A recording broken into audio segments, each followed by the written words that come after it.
अस्सलामुअलैकुम। ये कलाला वाला खूह है।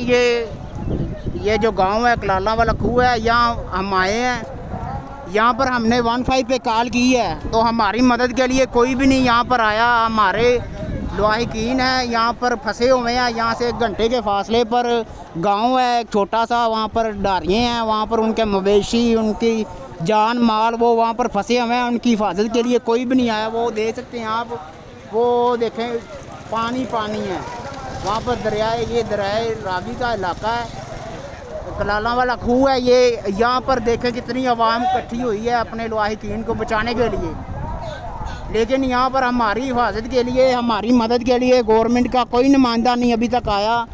मैं पत्तोगी से आया हूँ सफ़र करके यहाँ पर अपने ताए के बेटे को बचाने के लिए, लेकिन यहाँ पर कोई हिफाजत के लिए नहीं आ रहा। हमारी मदद के लिए कोई नहीं आ सकता।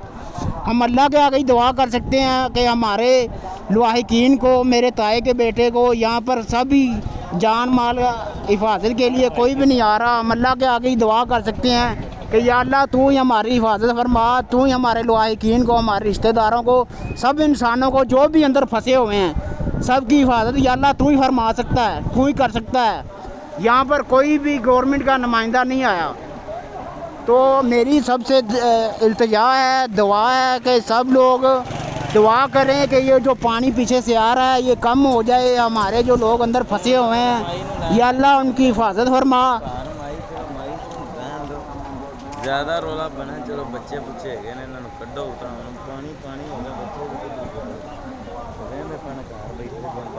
ये देख सकते हैं हम लोग यहाँ पर इकट्ठे हुए हैं, ये सब भाई इकट्ठे हुए हैं। हम